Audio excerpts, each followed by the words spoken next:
Trump today tweeted that the latest Russia matter is a hoax.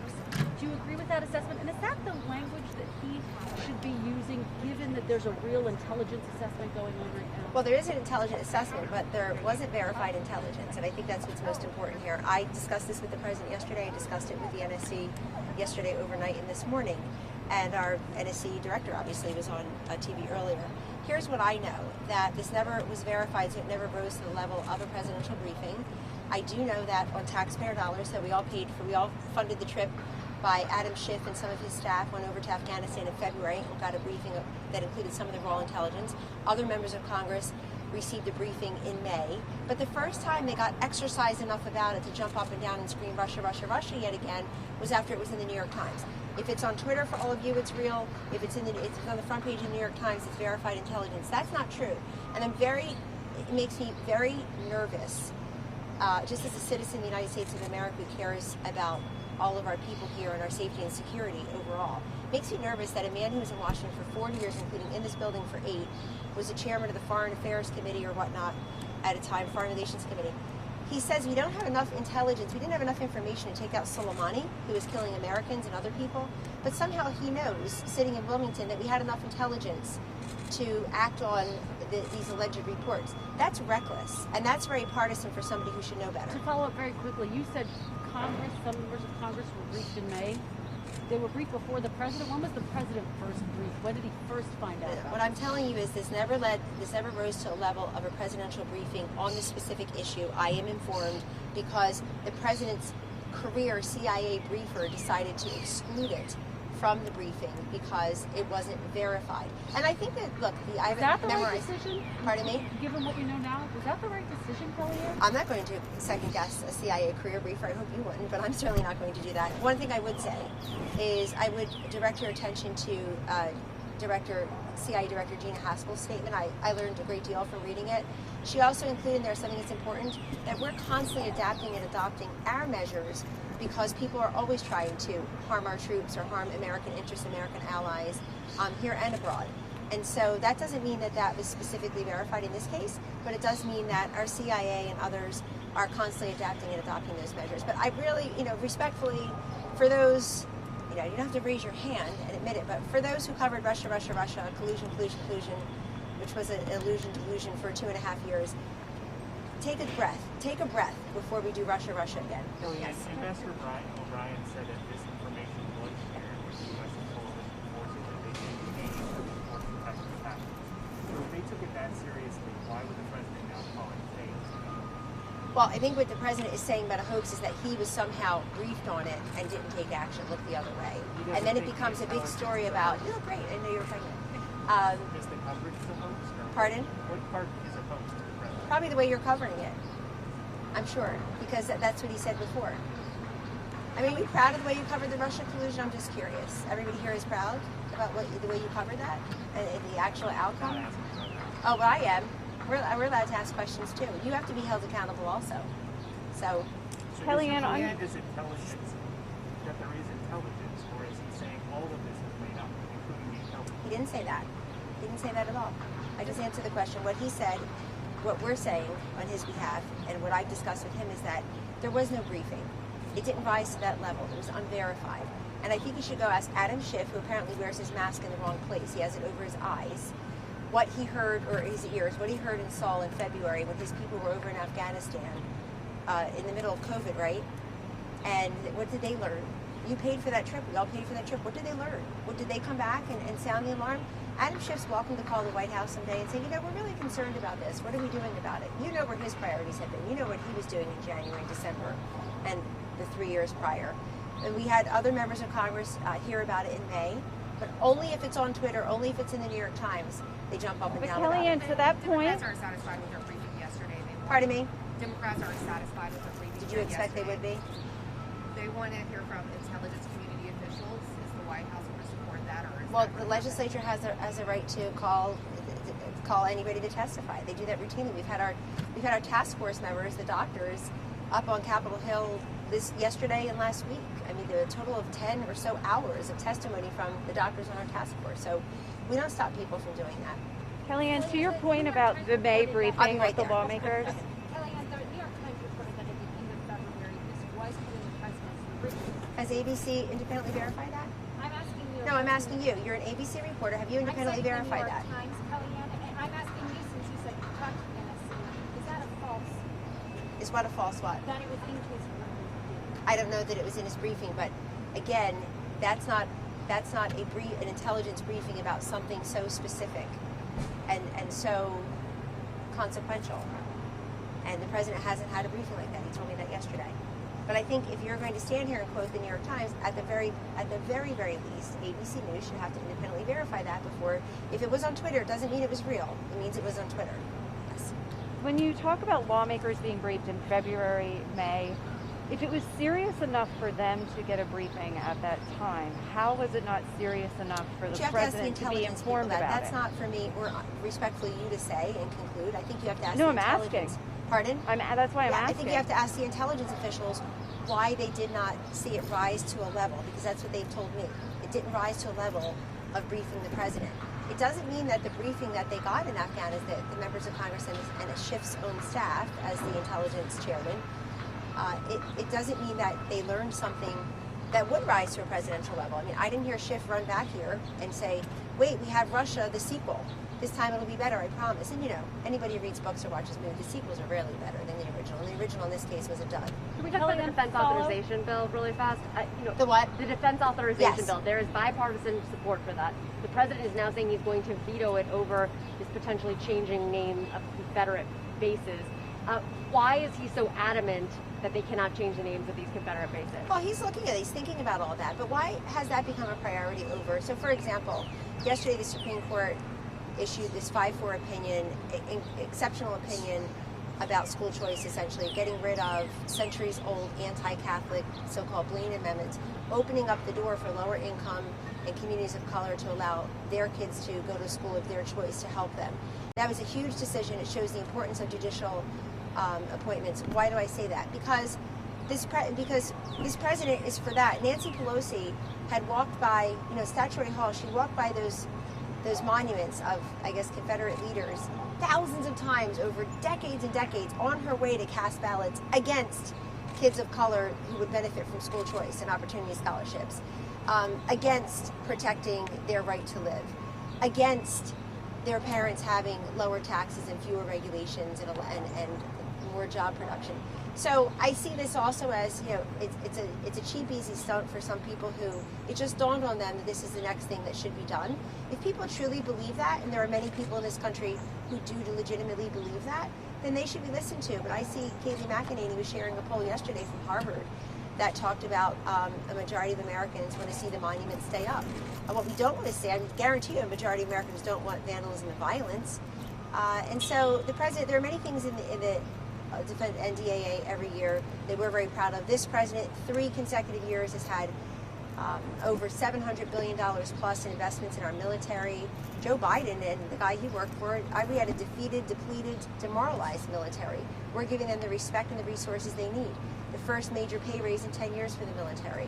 The NDAA last year also included other things, and it will again this year. Actually, the Fentanyl Blocking Act. Here, Chris, you have another, the Fentanyl Blocking Act also is in the I'm so sorry, NDAA. I apologize. We have our morning meeting. But very quickly, the president tweeted out that video of one of his supporters chanting white power. Does the president need And to he took it condemn- down He did several Does he days need to ago. condemn white power Pardon me? in the wake of that? He says he didn't. You say he didn't hear it. He didn't hear it at all. Does he need to condemn white power though in the wake of retweeting that? He condemned it by taking it down. He never heard that. He doesn't support that phrase. And this is a president who's worked for all Americans. I mean, if you're not going to cover the other side of the coin respectfully, everything he's done for African Americans, Hispanics, Asian Americans, vulnerable populations like seniors, those who live in nursing home, kids. I was in a situation where for an hour and a half yesterday at a First Lady event with governors and First Ladies and health professionals and kids about to be adopted in foster care. I mean, that disproportionately impacts kids of color, and you don't cover it. No, so, we have. you just want to talk about white power given instead all of that, Kellyanne, given all of that, does he regret having? he took the retweeted tweet that? down. Do you regret asking it 3 days later? I mean, honestly, No, you're 'cause I haven't like a been able to ask reporter you for a major. questions. I respect you, Kristen. You're a reporter for a major network, and you're talking about you're gnawing on the same bone 3 days later. Why? Only Why because I does haven't this gotten to happen? ask you questions. Pardon? I respect your opinion. No, I why haven't does this gotten to happen, ask you though? questions. Okay.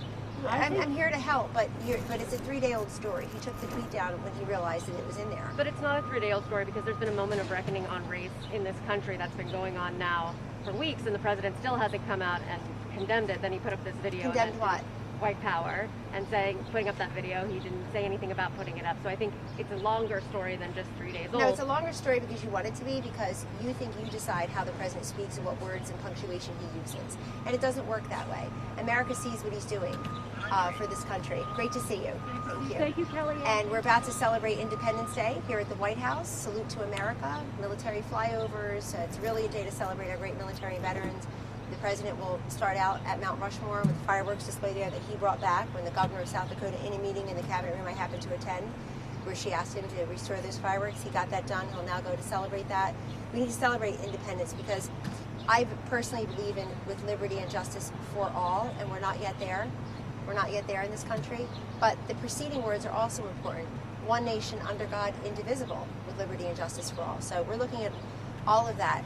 And I think that you respectfully want to keep talking about this instead of covering the actions of an administration that has worked for everyone. I'm the first person, maybe the only, I don't know, in this administration. I think I stood right here and said George Floyd was murdered. He was murdered slowly and senselessly before our eyes. And I heard his brother, and I heard the widow of Rayshard Brooks in Atlanta say, peaceful protesting, please be peaceful. And many people are not. And that's not in the honor of those two lost gentlemen, God rest their souls. So, yes, we have to have an ongoing conversation. I have a conversation with my own children. So, of course, we should have it as a nation. But if you're just going to throw out, the Sesame Street word of the day and expect us to have a conversation, that's not how to have a conversation. You want to have a conversation? I said on Friday, I've said again, I said to the president, Camp David is traditionally a place for peace talks. Go have some domestic peace talks at Camp David. It was being gussied up for the G7. It's probably almost there. Invite people to Camp David to talk this. That's a conversation. That's not a tweet. That's not, if I looked at all your Twitter feeds, I don't think you'd be very proud. Is he going to do that? I hope so. I think it's a great idea. And when would that be? The Mount Rushmore event that you just mentioned, the governor there says that there will not be social distancing, masks will be optional. Now in the last couple of days, the vice president and the task force begged people to wear masks and social distance. Is the president okay standing up in front of a crowd that's not doing their thing? Well, the president is tested routinely, as are the people around him. But that's not the point. It's not It's an important point. I think the president and vice president are the two most essential workers in the country.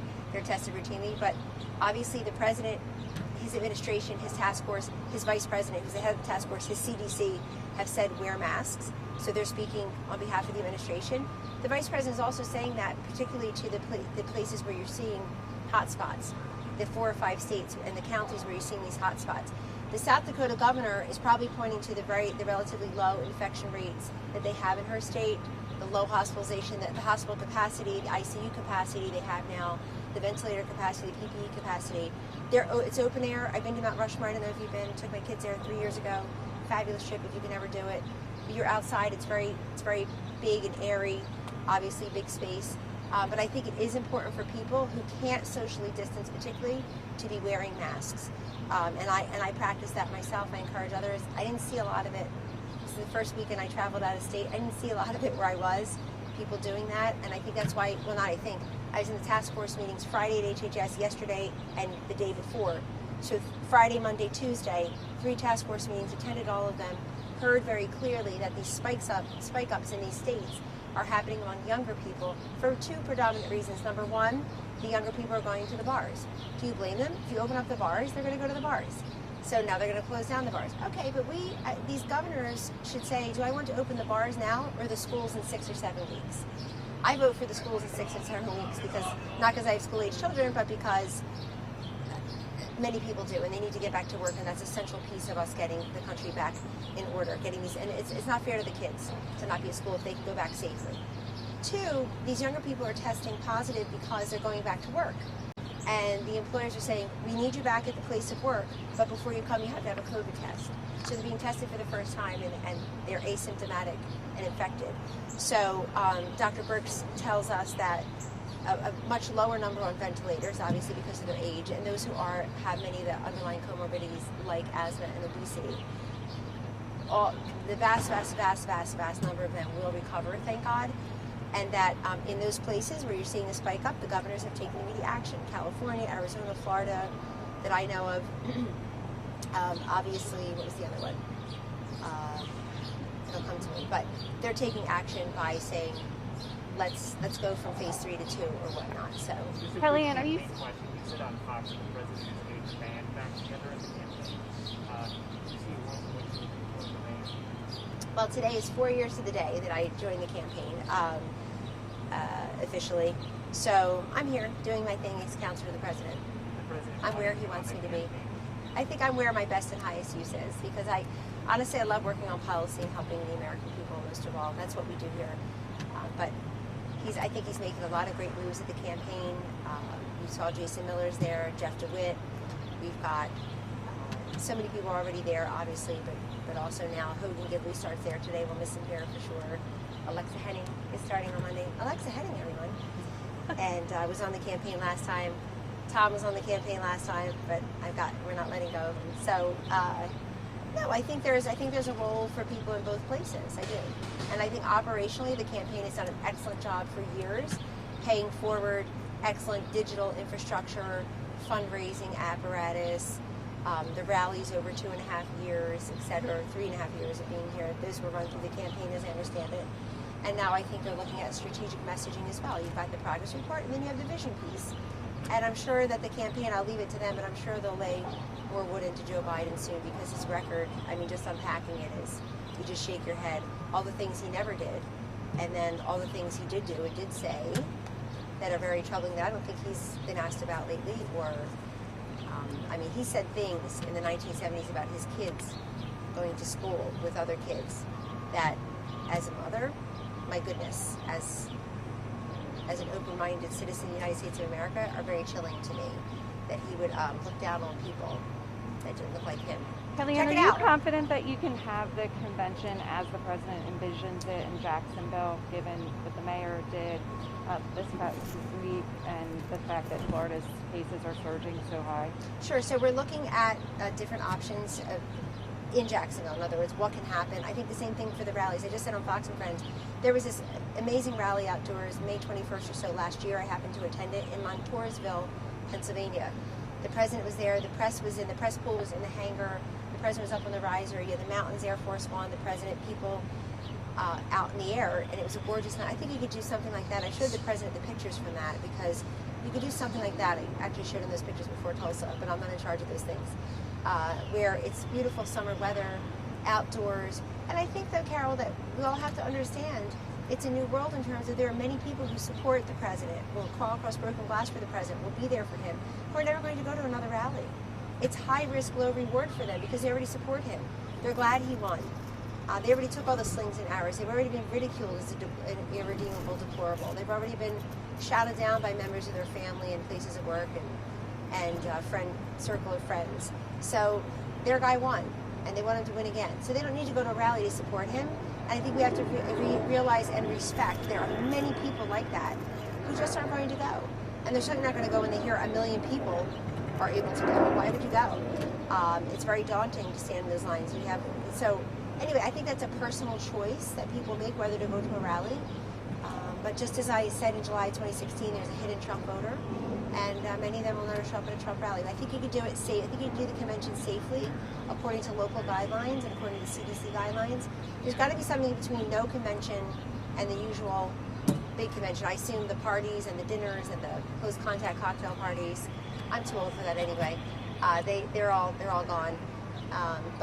And the president's on board with that? Because wasn't that why he moved it from Charlotte? Well, he moved it because the governor of North Carolina was breaking his commitment to the people of North Carolina, the vendors and the contractors. I mean, they had contracts in place, Carol, for millions and millions and millions and millions of dollars that they relied upon. And this is a governor who let there be Memorial Day parades, he lets the protests happen, and then all of a sudden, oh, hold on, we can't do a convention in Charlotte. So we couldn't get a commitment we couldn't get him to keep his commitment in enough time. So the convention got moved, and I know the RNC chairman, Ronnie McDaniel, who's in charge of such things, has said that they went and looked at a number of different states, a number of different locations. And Florida's also a big state. I haven't personally looked at the infection rates in and around Jacksonville compared to other places in Florida, and no one knows what it'll look like in 7 weeks from now, certainly. But we can have a convention. I think you don't need to be a genius or even awake to understand why the Democrats don't want Joe Biden to have a real convention. So, I mean, he's in that non-swing area, swing state, Wilmington, Delaware, yesterday giving a press avail. I think some of the questions were embarrassing. And I don't think the media, many people in the media who want him to win, are doing him any favors by hurling softballs at him. Because we saw that 4 years ago, and the candidate, the candidate who lost just wasn't that good, didn't really answer questions well, unless you consider, it's like texting with a teenager listening to her. So I don't think it helps him to be in front of a teleprompter in Wilmington, Delaware, where he lives. Contrast that to the president who last week was in Arizona, was in Wisconsin, is going to South Dakota in 2 days. The vice president last week was in Ohio and Wisconsin. I think is going to Arizona today. Is he still doing that? No. So was in Texas on Sunday. So there are 2 ways to campaign for president. One is you're the president and the vice president, you go to the people. And the other is you stay in Wilmington, Delaware, which I'm going to concede to you. I think Joe Biden's going to win Delaware in the presidential race. Hi, Secretary Perdue. Hey, how are you? Good to see you. As a vice president, we heard you encourage people to wear masks to protect social distance. But also pull that message out from the president. Well, you hear it from the president through his task force. The vice president is the head of the task force. If you want to wear a mask, wear a mask. And these are CDC guidelines. You heard the doctors yesterday who are on our task force. They're on President Trump's coronavirus task force. They testified probably a total of 10 or 11 hours, so just over the last 2 weeks, Jordan, and they have clearly said that they've talked about the infection rates, they've talked about the first wave, the second wave, what we are reopening schools, etc., and the value of wearing masks. And I think it's really important that even people who heretofore haven't worn masks, or local officials who haven't thought it was so important, saying wear a mask. But remember, the main point of wearing a mask is not to prevent you from getting it so much as to prevent you from spreading it. And the president, the vice president, people around them are tested daily, routinely. And so you're very safe right now. I've been tested every day, I promise. And so I think that's important too. We're encouraging people because I have to tell you, you've seen the pictures state by state, people are not wearing masks. And I don't think they're not wearing masks because the President of the United States is not wearing a mask. They're not wearing a mask because nobody's saying, put the mask on. Nobody's running around and saying, put the mask on. I did notice before they closed down the bars in places like Texas, Jordan, that Governor Abbott was pulling some of the alcohol licenses. I was told in the task force meeting, if Governor Abbott had people going in and saying, boy, this is over capacity, he threatened them to pull their whole license. Now the bars are closed altogether. So I do think governors were responsibly taking measures where people were flouting the new normal or the new regulations, the new phases. And no, I encourage people to wear masks. I wear them myself, my kids wear them. I've just seen people be very selective about where they're enforced. Grocery stores, I think you can't even walk in without masking your whole body. People start freaking out. I don't know if the price of bananas is up. I don't know if they're miserable for other reasons, but boy, don't go to a grocery store without your whole body masked up.